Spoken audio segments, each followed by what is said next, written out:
Астрологтардың бүгінгі кеңесі осы. Құрметті көрермен, енді күніміздің жақсы өтуіне, денсаулығымыздың мықты болуына ұйқымыздың тыныш әрі қанық болуы бірден бір себеп. Рас, бірақ кейде ұйықтауға барлығы ыңғайлы болып тұрса да, ұйқымыз қанбай, қорылдап, түнде сөйлеп шығамыз. Рас, біз ұйықтап жатқанда бұлшық-еттің күші жоғалады, өзімізді бағындыра алмаймыз. Одан қорылдасақ, өзімізге де жанымыздағы жанға да дұрыс ұйқы болмайды. Ал сөйлеп жүретін жандар тіптен бөлек. Енді осыны білейікші, адам неге қорылдайды және ай кезбе ауру ма?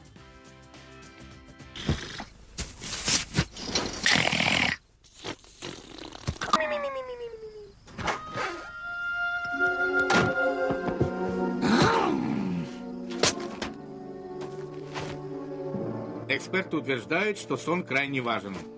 Дәл осылай қорылдау өзіңізге білінбесе де өзгенің мазасын алады. Таңертең қорылдағаныңызды айтса, кейде сенбейсіз. Бірақ бұл ұйықтағанда жиі кездесетін құбылыс. Қорылға қатысты нақты статистика жоқ. Алайда әлемде үлкендердің шамамен 30%, ал балалардың 14% қорылдайды деген болжам бар. Ал осы қорылдау неден туады? Адамдар не үшін қорылдайды? Причиной для развития храпа могут быть абсолютно разные. Қорылдың пайда болу себебі әртүрлі болуы мүмкін. Ол адамның микрогнатия деп аталатын анатомиялық ерекшеліктеріне де байланысты болады. Бұл кіші жақ бөлігімен қатысы бар.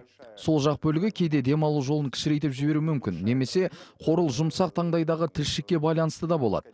Сондай-ақ жұтқыншақ мұрындағы шырыштар кеуіп қалғанда және аллергия болғанда да қорыл пайда болады. Адамда артық салмақ болса да қорыл көп болуы мүмкін. Қорылдаудың тағы бір себебі зиянды ішімдіктерді ішу. Бұл кезде тыныс алу жолында орналасқан бұлшықеттер босап, салдарынан қорыл пайда болады. Егер мұрыннан соққы алсаңыз да қорыл пайда болатынын ұмытпаңыз. Мысалы, соққыдан мұрын кеңсірігі қисайса, ауа айналымы нашарлайды. Содан да адам қорылдайды. Ал осы қорыл қаншалықты қауіпті?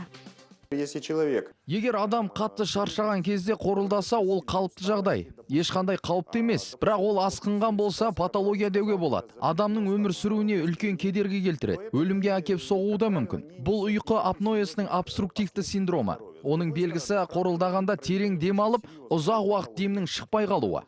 Яғни жаныңыздағы адам қорылдағанда осындай белгі байқалса, бірден маманға жүгіну керек.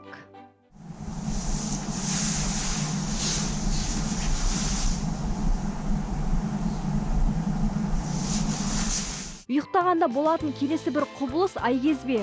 Осы уақытқа дейін ғалымдар айкезбені ай толысқан кездегі табиғаттың әсерінің пайда болатын ауру деп келді.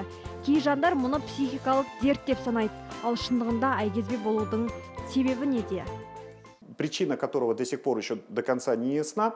Айкезбе болудың себебі әлі күнге дейін анықталмаған. Бұл кейде адамның белсенді қозғалысына байланысты да болады. Өйткені олар терең ұйқыда жүреді. Тіпті айкезбелердің қатты ұйқыда болатыны сонша биік ғимараттарға шығып кететін жағдайларда кездеседі.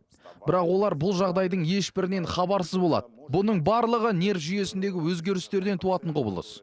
Айкезбелердің 25% ұйқыда жүріп әртүрлі дене жарақаттарын алатын көрінеді. Сондықтан бұл дерттің белгілері байқалған сәттен бастап міндетті түрде дәрігер кеңесіне жүгінген дұрыс.